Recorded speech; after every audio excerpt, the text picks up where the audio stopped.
Parshas Re'eh, Tafshin Pei Daled. Once again, welcome back to Yerushalayim, Ir HaKodesh.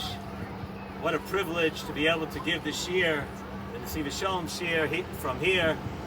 Today, I had the tremendous chus of going to Har HaZeisim and visiting the Tzion of the Nesivos Shalom.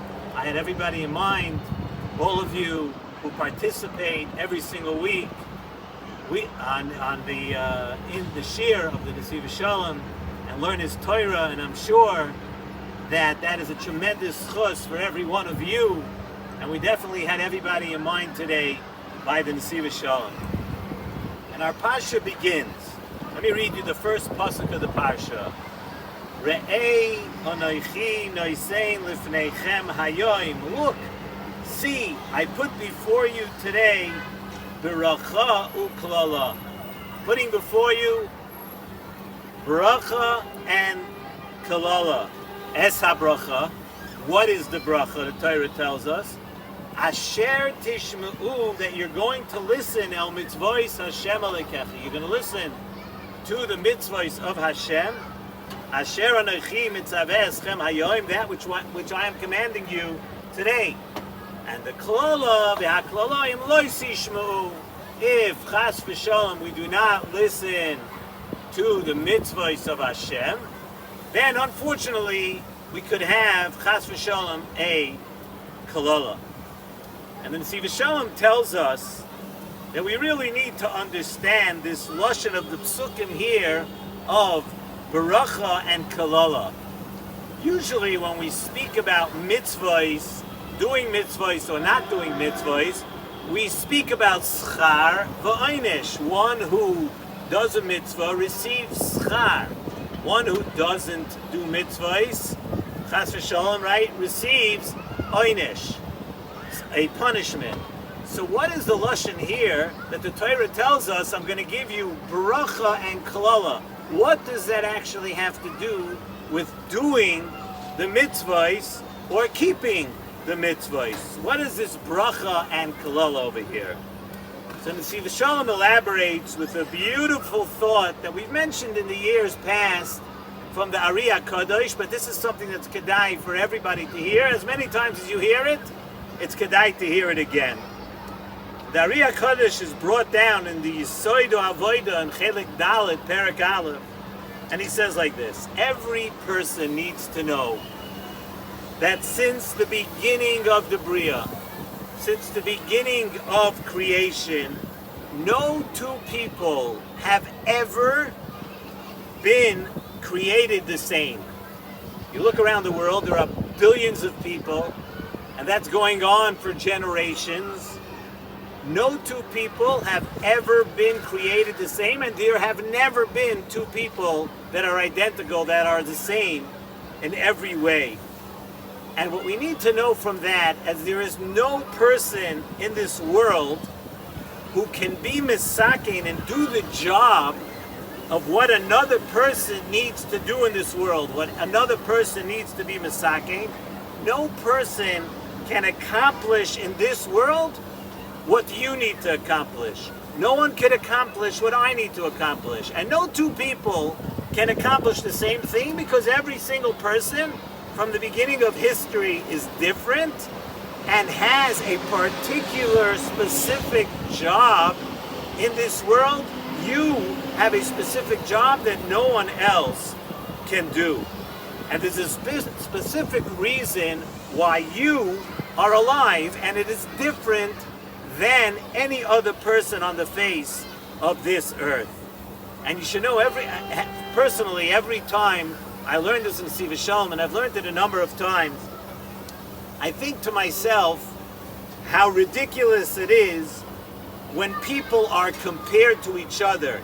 We create a system sometimes in our education, whatever it is, where we compare one person to another, especially when it comes to any accomplishments or the perception of the lack thereof of accomplishments.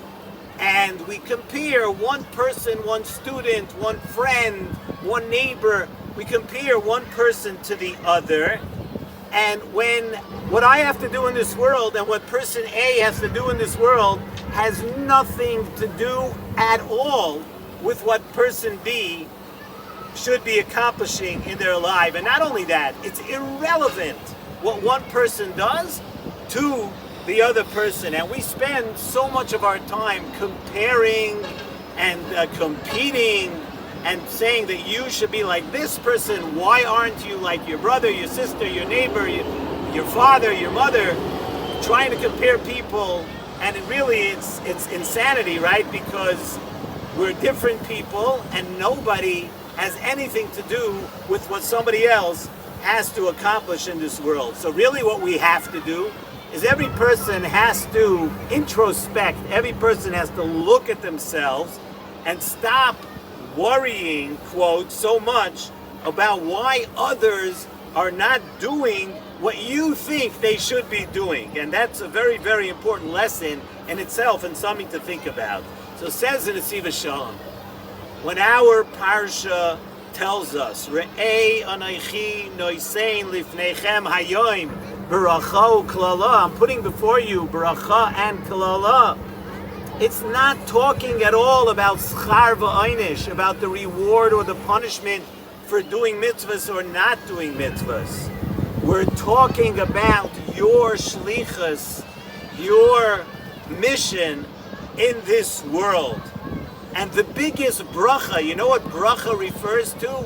Bracha refers to fulfilling your job. When you do what you're supposed to be doing in this world, that is the biggest bracha to the person. The biggest thing you can do is fulfill your purpose in this world. And when you don't do that, when you're being busy with nonsense and watching everybody else and judging everybody else and trying to push to do what everybody else is doing, unfortunately, he says in Nesivos Shalom, that is called klala, because you're far off the mark and you have nothing to do with what you are supposed to be doing in the world. And that's the biggest klala, when you're sitting here and wasting your time. So Hashem wants us to see, Re'ei, Hashem tells us, Hashem wants us to see that I am putting the bracha and the klala right before us. And the Torah tells us, grab on to the bracha by doing your job. Every person needs to know, when you want to do your job, that Hashem is a toiv u'meitiv. Hashem only does good, and He always wants to do good for you, and He wants to do good for every person. You know what good means over here? Hashem gives us, every single one of us, all the tools that we need to accomplish what we need to do in our lifetime. So let's say over that first pasuk. The Torah tells us here, Re'ei, look, Ani noisein lifneichem hayoim, Hashem is putting in front of you today. I am giving you all that you need to attain tremendous bracha in your life.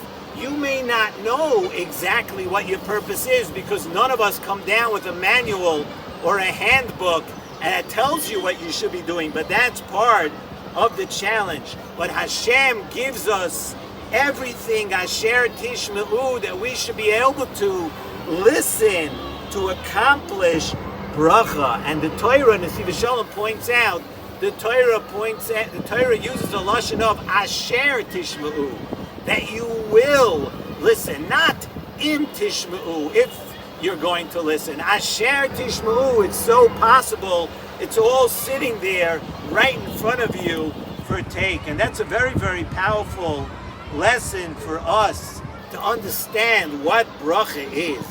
Bracha is, Hashem says, I'm putting in front of you. You know what bracha is? Asher Tishma'u, that you should be listening to the sounds, you should be listening to what you need to hear, what you need to do in this world. And Nesivos Shalom gives us a little bit of a pointer here. Every person is probably asking and thinking of the same question. How do I know what my job is? So really we don't. Really we don't know for sure what our job is.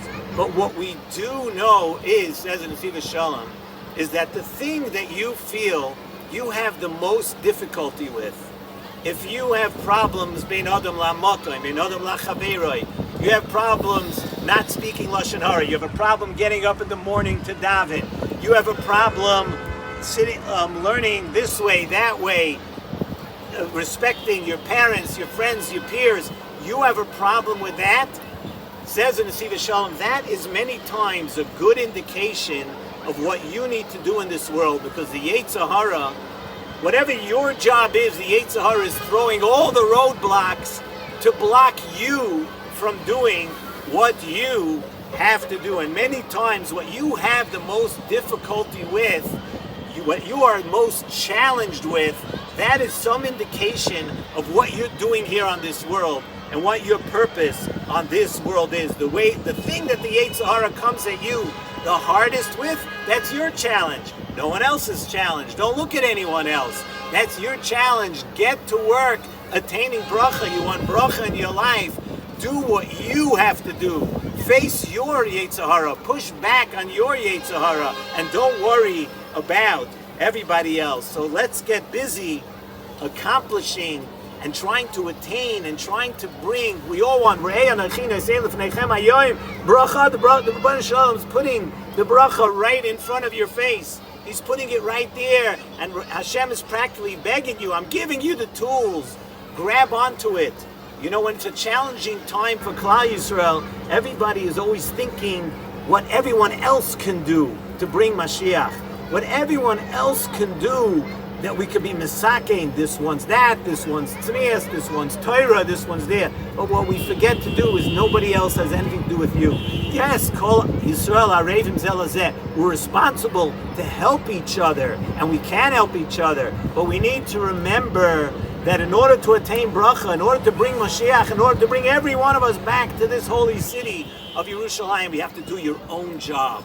Look at yourself. Look at your challenges. Look, and if each person brings bracha into their life, I have no doubt that Hashem will see that we're accomplishing what we should be doing, and will be zoichet to bring Mashiach Tzidkenu speedily in our days, and we'll all be zoichet to come back to Yerushalayim, to Eretz Yisrael, together, to dance together with Mashiach B'mheira, B'yameinu, Amen.